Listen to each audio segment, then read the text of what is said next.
For over 60 years now, audiences have been captivated by escapades of the most famous British secret agent ever put to cinema. Bond.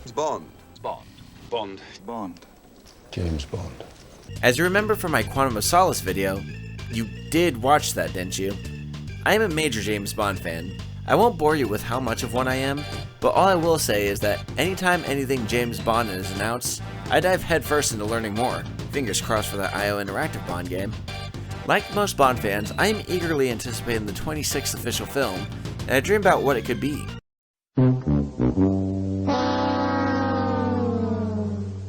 With no apparent update on the future of 007 as of the making of this video, we really don't have an option but to look back at what came before. As requested by my audience during a recent Goldfinger 64 stream, I will be sharing with you my personal top 10 favorite James Bond movies. As opinions are all personal, there are many differing factors as to what makes someone's favorite Bond movie their favorite. Some like the cars, some like the gadgets, some like the women, others like the score. To me, the movie has to be interesting. I like my Bond films to take me on a ride, help me escape from reality, and if I'm smiling at the end of one, whether I've seen it the first or 91st time, then I'm happy. So, with 6 decades, 6 different actors donned the tuxedo, and 25 official movies, here are what I call the best. Now for each entry, I'll give a brief synopsis for each plot, but there will be spoilers ahead. Let's get started with...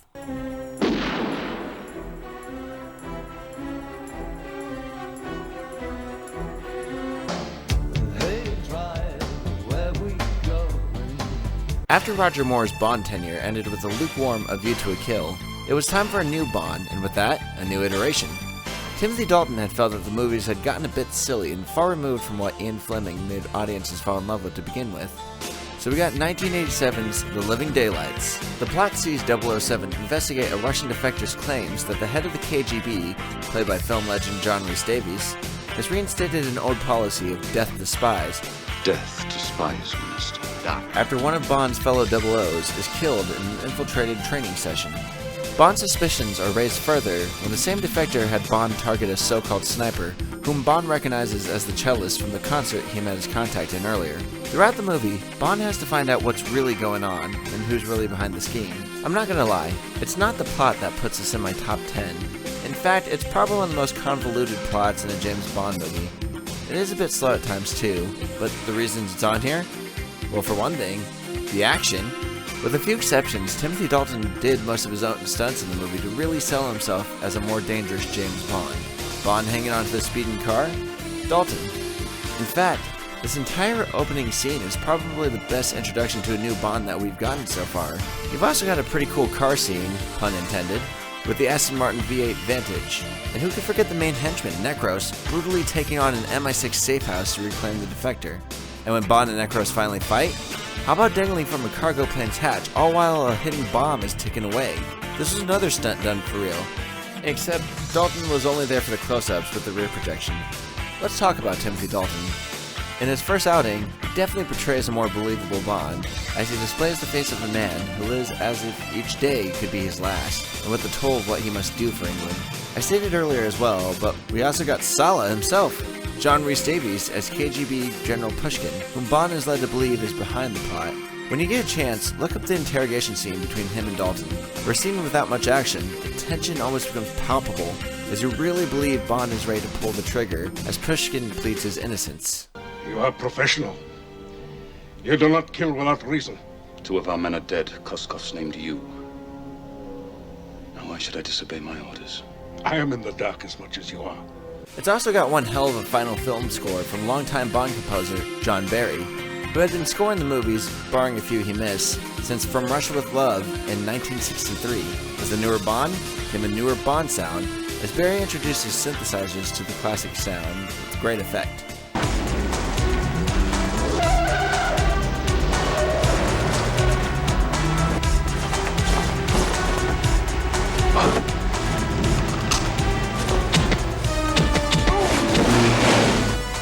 The theme song is fantastic as well, as long as you try not to think about Aha's questionable grasp on the English language.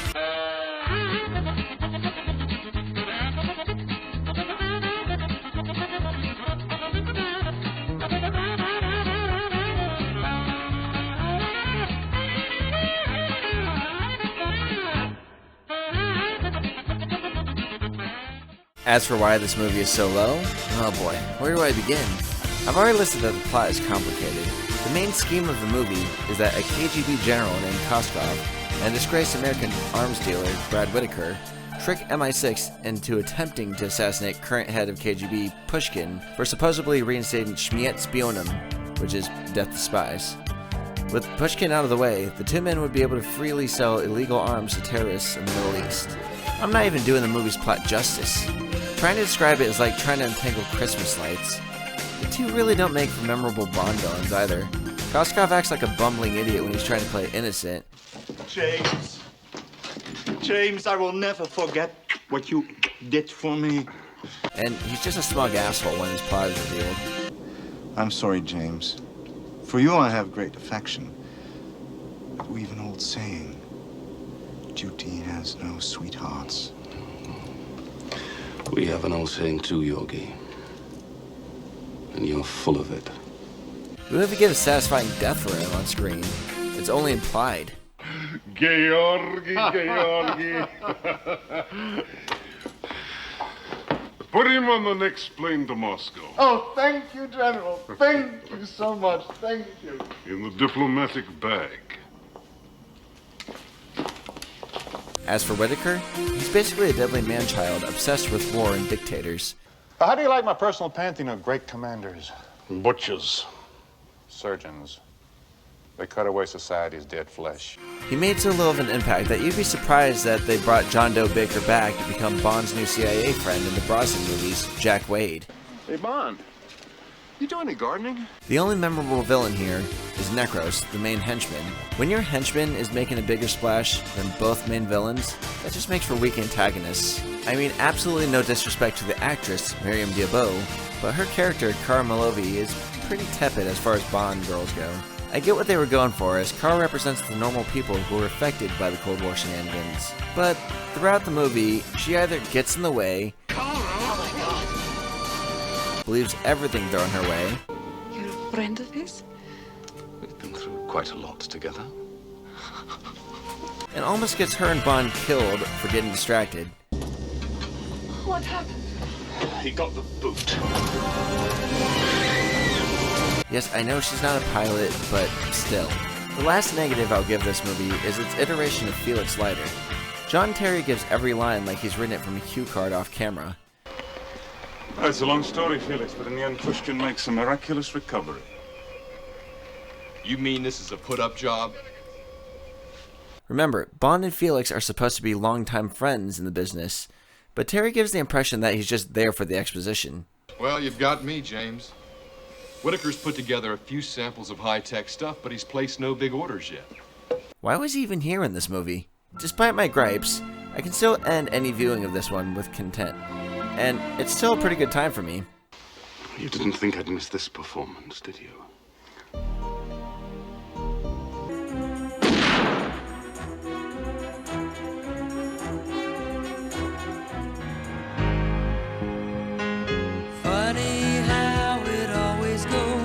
Yes, get it out now. I'll wait. Yes, this is the Bond movie where 007 does a Tarzan yell.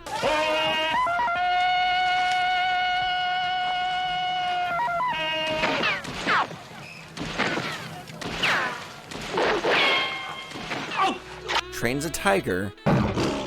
Sit.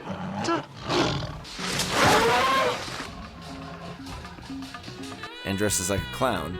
Believe me, it makes a lot more sense in context. It's also the one that may be questionable about how it portrays its settings and inhabitants, but if you look past all the goofiness, you'll find a charming, fun, and entertaining romp of a movie that I would argue should have been Roger Moore's final Bond movie. The plot of Octopussy has Bond take over a case from a fallen 00 after his predecessor crashes into a British embassy in East Berlin, dressed as a clown, and dead with a fake Fabergé egg in his hand. Bond ends up caught in a plot involving an insane Soviet general, an exiled Afghan prince, and the smuggler they plan to double-cross, and is coincidentally connected with Bond from a previous mission. I traced Smythe to Sri Lanka, faced him with the facts, and gave him 24 hours to clear up his affairs before I took him back. He committed suicide rather than face the disgrace of a court-martial. What's the connection? He was my father. I'd hoped fate would bring us together one day. To avenge him? No, to thank you for giving him an honorable alternative. This movie contains a lot of what Roger Moore's Bond movies contain. You got some goofiness, some nice gadget usage, the girls, and of course, equipped with that suggestive Roger Moore eyebrow raise. Fast. Having problems keeping it up, Q? Experimental model. It also has one of the most intense sequences in the entire Bond franchise. Toward the end of the movie, Bond finds out that the villains have snuck a nuclear warhead into Octopussy Circus on a US airbase in West Germany. Seeing Bond have to fight through a train in some rather unflattering portrayal of German citizens and teenagers, while the film makes you know that not only innocent men and women, but children are endangered, puts me on the edge of my seat each time I watch it. The situation really comes to a head when Bond has found the bomb, but is getting pulled away by security, helplessly screaming warnings. Let me go, damn it, there's a bomb in there! Don't worry, Bond defuses the device right before the final second ticks off.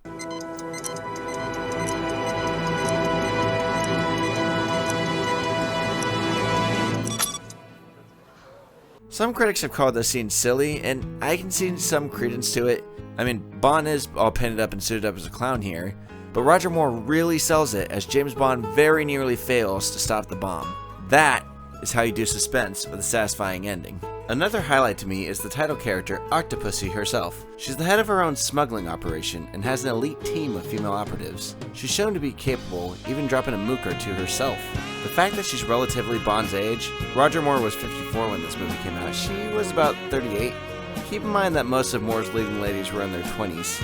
But the fact that they were closer in age and have outstanding chemistry on screen really helps sell this relationship. Something wrong? Not really. Just a feeling. Where to come back to bed? If I were to ding her for one thing, it's unfortunately how useless she becomes in the final act. To give her credit, she and her ladies are successful in taking out Khan's guards and taking back her palace, but as soon as she has Kamal Khan in her crosshairs, she gets distracted by bells, and BAM! Instant damsel in distress. Yes, I know James Bond is the main hero and should get the honors of the final victory, but all of Octopussy's badassery just kind of fizzles out after this moment. She still is one of the better Bond girls despite this though. As for villains, well, besides another choice on this list, this has to be one of the best team of villains in a Bond movie. The main three are General Orlov, Kamal Khan, and his head henchman and Jaws ripoff, Gobinda. Let's begin with Orlov, played by Steven Berkoff, who is seemingly having the time of his life playing this part. This is absolute madness. We know where it will end. NATO will counterattack with nuclear weapons. Never! The West is decadent and divided. It has no stomach to risk our atomic reprisals. Orlov's main objective is to expand the USSR's reach into Western Europe, despite his superiors' objections. Berkoff plays the role of the mustache-twirling bad guy without the proper facial hair. Opposite him is Kamal Khan, played by Louis Jourdan, who has interpreted his villain as a sly but smug, disgraced Afghan prince. You have a nasty habit of surviving. You know what they say about the fittest? Gobinda, played by Kabir Bedi, and I'm sorry if I butchered that name, is one of the more successful copies of Jaws. He's tall, strong, and pretty imposing. He and Khan also get one of the funniest henchmen questioning his superior scenes. He'll kill us all. Go out and get him. Out there? Go. Yes, Excellency. While the movie has the sillier moments, mostly seen in Roger Moore's tenure as Bond, it's also one of the best sweet distractions for an hour or two. I wish. What? I wish you weren't in such a weakened condition. Oh, James!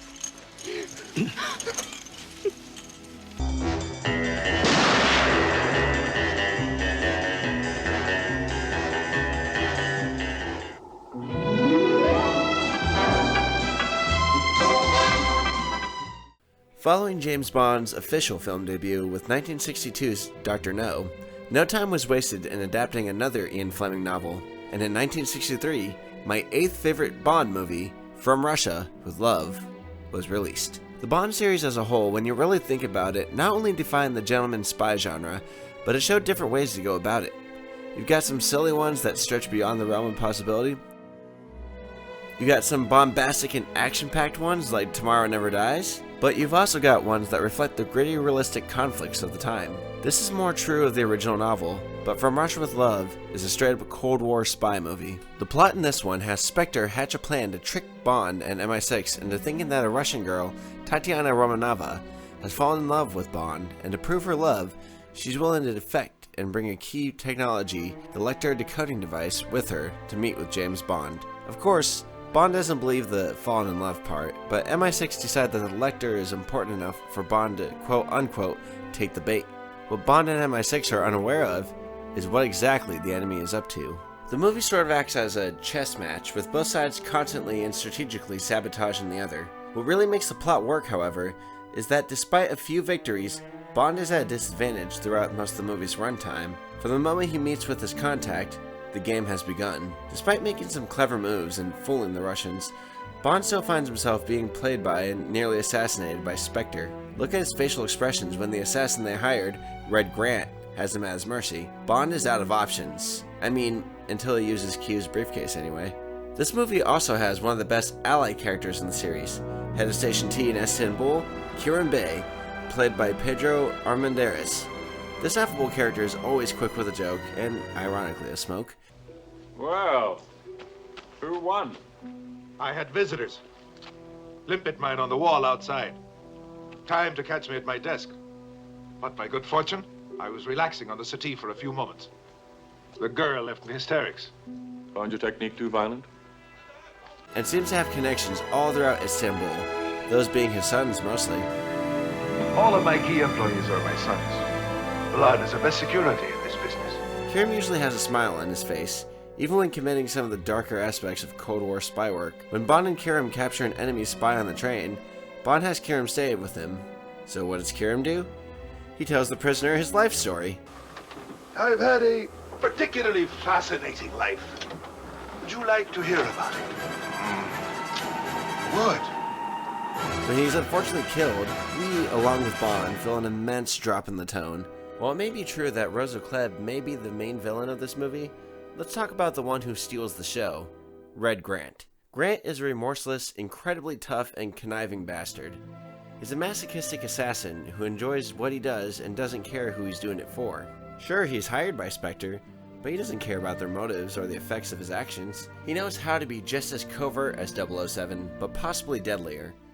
Throughout the movie, he kills many of the Russian agents following Bond, just to make sure that Bond survives until Spectre needs him dead. I've been your guardian angel. The only way James Bond gets a chance against him is by exploiting his only weakness, greed. Bond offers Grant 10 gold sovereigns from his briefcase to buy a last smoke, to which Grant allows, except insisting that he opens the briefcase himself. Bond tricks him into activating the stun trap from the case, and the fight is on. Even after this trick though, Bond has one hell of a time trying to take out Grant. It takes a secret knife into Grant's left arm, and the use of his own gadget, a Garrett watch, for Bond to best him. Many henchmen in the following movies would try to copy Red Grant. Hans in You Only Live Twice, Peter Franks in Diamonds Are Forever, Eric Kriegler in For Your Eyes Only, Necros from The Living Daylights, and Stamper in Tomorrow Never Dies. And while I do enjoy some of them, Necros and Stamper to be exact, none of them come close to upstaging the original. As for Connery in this movie, you can see that he's become more comfortable in the role. In Dr. No, Connery plays the part straight, but with his second go-around, his Bond has become more wary, more lethal, and more the womanizer audiences would see him to be. You're one of the most beautiful girls I've ever seen. Thank you. But I think my mouth is too big. No, it's the right size. For me, that is. It gets to stretch more of what Bond can do. This is really the first time in the series where we get to see how the death of an ally affects Bond. A key component to Bond's character is that while he's a professional who will always see a mission until the end, he tends to allow his sense of vengeance to break through. Of course, never in an out-of-control fashion, but if you take out one of James Bond's friends, Bond will not let you get away with it, and he'll make sure that it's painful and horrific. After Kiram is killed seemingly by the Russian spy he was watching, Bond goes straight after Tatiana and ruthlessly interrogates the poor girl. When he finds out that Grant was responsible, it only fuels his rage against him. Now, why did this movie only rank 8th in my list? Like this movie, I won't be extravagant with my answer. There are times in this film that drag on, and it almost feels like the climactic moment of the film is the Red Grant fight. After Bond bests Grant, we see the pair of main characters get off the train, fight off some more Spectre agents, one of whom tries to run down Bond using a helicopter, and get to Venice to take out the Spectre agent really in charge, Rosa Klebb. We have one more fight where Bond is saved by Tatiana, and then we're finally at the credits. This whole chain of additional sequences adds about half an hour to an already long movie, and although there are thrills here, you really can't help but feel the length. That being said, if you want a straight up classic Cold War thriller with little to no silliness, you really can't go wrong with From Russia with Love. He was right, you know. What is it? I'll show you. Faces and smile.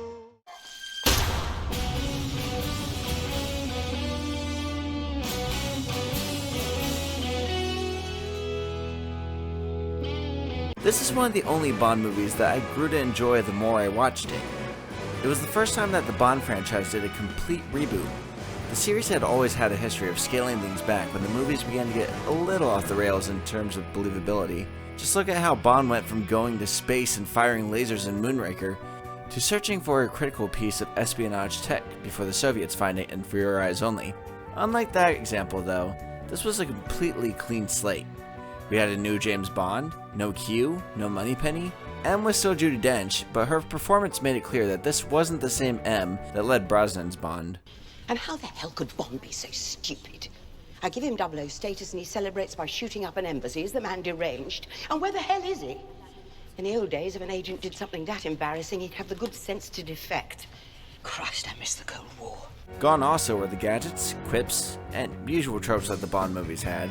I guess that the backlash from Die Another Day was that severe. The plot of this one consists of newly christened 007, James Bond, must bankrupt Le Chiffre, a private banker to terrorists, by beating him at a high-stakes Texas Hold'em tournament the villain puts on to reclaim his client's money. Bond is joined by British Treasury agent Vesper Lynd as he enters the tournament to defeat Le Chiffre and coerce him into seeking asylum with the British government in exchange for information on his clients. Over time, I've really come to enjoy this one. The frequent viewings over the years help answer those questions for the younger version of me. Why doesn't this Bond have more one-liners? He does! So as charming as you are, Mr. Bond, I will be keeping my eye on our government's money and off your perfectly formed house. You noticed. Why isn't there a Q? This Bond has a high-tech cell phone and relies more on practical gadgets rather than cool-looking gimmicks. Don't get me wrong, I love those. Where's Moneypenny? Not here yet. This movie shows more of a rookie 007 rather than the seasoned operative that audiences were used to seeing. Bond is far more reckless here, with his actions unintentionally drawing attention to MI6. He also demonstrates a sense of arrogance and overconfidence that nearly gets him to fail his mission or get killed. It's not until after he accomplishes his mission that he realizes that his job is to really focus on the bigger picture. You really get a sense of progression from a cocky trigger finger into the cool, calculated professional that's ready to get the job done. Until Quantum of Solace regressed him immediately after, but that's a story for another time. There's also an added bonus for fans of the original material. It took me until I finally read the original Ian Fleming novel that I realized that this was more of a modern yet faithful adaptation of the source material. I won't go over every change, as other more qualified YouTubers have done that already, but I can give a couple of my favorite updates to the original story. Let's look at the attempt on Bond's life at the casino. In the book, one of the goons working for Le Chiffre sneaks behind Bond and aims a pistol concealed in his cane into Bond's back. Bond foils him by pretending to be clumsy and falling into the goon, effectively hiding what was going on to the public. In the movie, Le Chiffre's girlfriend poisons Bond's martini, which Bond very nearly dies from until Vesper saves him by connecting the defibrillator from Bond's car. I'm sorry. That last hand nearly killed me. In the book, Le Chiffre wasted his investors' money by investing in brothels in France and having it all go down the tubes when prostitution was made illegal in France in 1949, a good 4 years before the story even takes place. In the movie, Le Chiffre loses his investors' money directly because of James Bond. Le Chiffre decides to bet that a specific airline will fail, but sets up the attack on it with an assassin and a bomb. Bond discovers this plot, and through a brilliant and thrilling sequence, has the assassin's bomb take out the assassin instead, making the villain's bet a major bust. Speaking of Le Chiffre, I don't think enough praise can be given to Mads Mikkelsen's performance. With every frame that he's on screen, the audience can feel that this guy is bad news. He carries such an arrogance that matches Bond's, but whereas 007 is confident that he'll complete the mission and save the day, Le Chiffre comes off as if he's gonna win, because he's better than you, and he knows it. Well then, I have 2 pair and you have a 17.4% chance of making you straight. All of it serves to show that it's really a front, because when this guy is threatened with death, you see him shrivel and cower. I'll get the money. Tell them I'll get the money. But make no mistake, he's still active in setting up useful traps when he needs to. With an outstanding and unforgettable performance here, it's no wonder that Mads Mikkelsen got a ton of work after this role. And as with most of the Bond actors before him, Daniel Craig's star rose from his first turn in the tuxedo. Before he was James Bond, I really only recognized him from Tomb Raider. Being the first Bond actor to show an inexperienced 007 on screen was surely no small task. It's not like he could rely on the original story to guide him, as in the book, Bond is an experienced agent, with the Casino Royale business being yet another job for him. I think that Craig demonstrated everything that we love about Bond, but he was able to add a real sense of character growth and brutality that James Bond can carry out when he needs to. When we finally see him say that iconic line in the movie, "The name's Bond. James Bond," we feel that he earned it, and audiences were excited to see where this new 007 would go in the future. I really could go on gushing about this movie, but I guess I need to justify why it's number 7. Although the movie is absolutely fantastic, it doesn't really feel like a James Bond movie to me. Now, I know that was the entire point of the movie, but it's what made it a grower, not a shower. It also suffers from the extended ending. After Bond is rescued from his torture and Le Chiffre is dead, the movie's progression seems to slow down as we see Bond and Vesper's romance blossom throughout his recovery in Venice. Even when the action picks up again, I can't help the feeling of this movie's not over yet. I can't complain too much, because it was an even bigger problem in the original book, with several chapters being dedicated to Bond and Vesper's short-lived yet mundane romance. Overlooking those, I consider Casino Royale to be a near-perfect movie, just not a perfect James Bond movie. But hey, it can only go up from here, right? Let's press on with...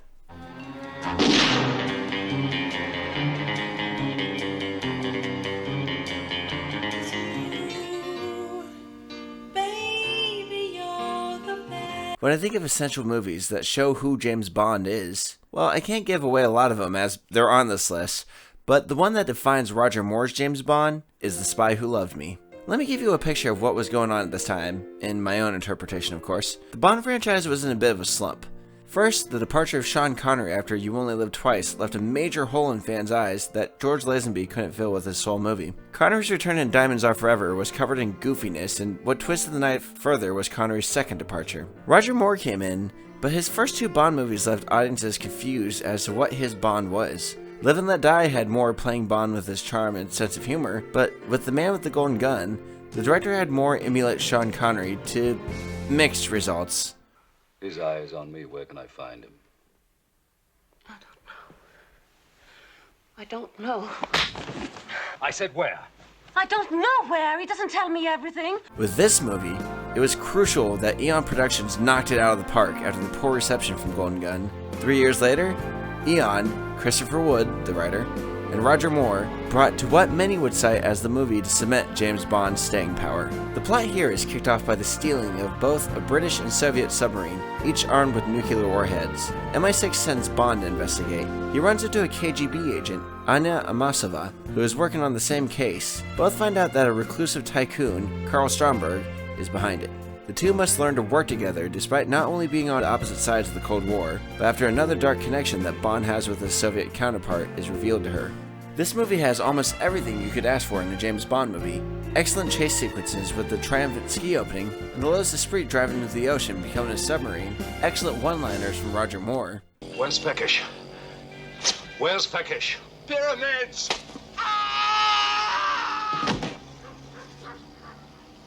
What a helpful chap.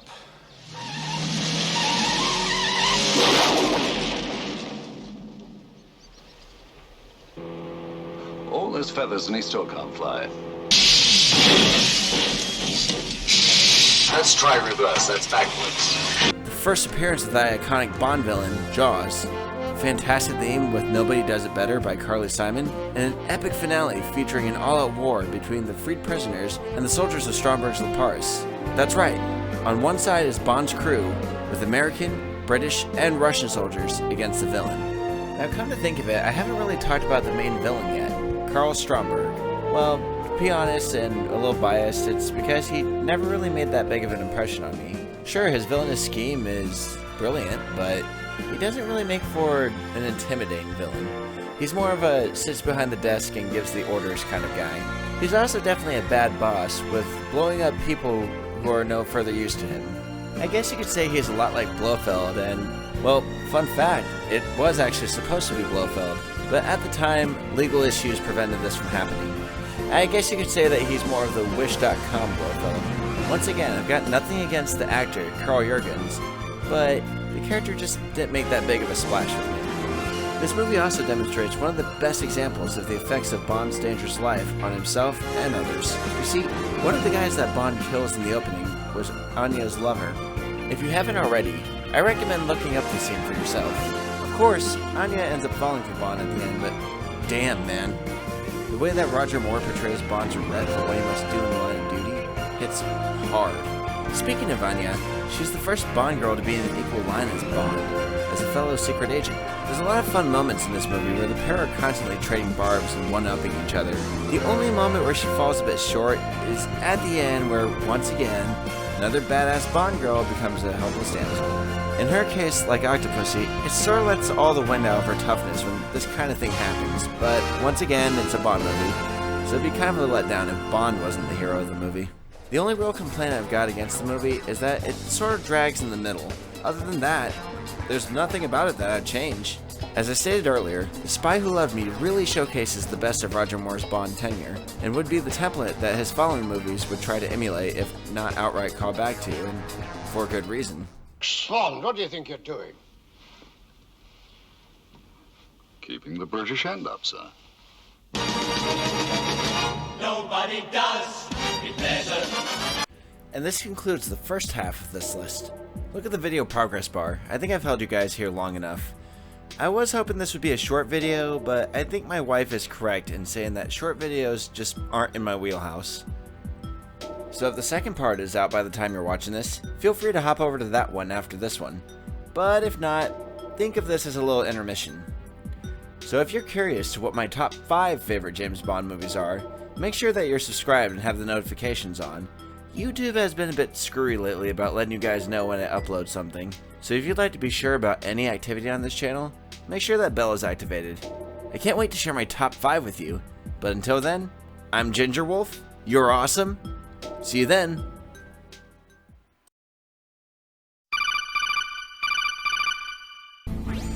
This is Solid Snake. Thank you for watching Ginger Wolf's video. Ginger Wolf, huh? Huh. Sounds like one of Liquid's men. Liquid! Anyway, if you liked what you saw, hit the like and subscribe buttons, or I'm gonna have to use some CQC on you. And I don't think either of us want that. Snake out.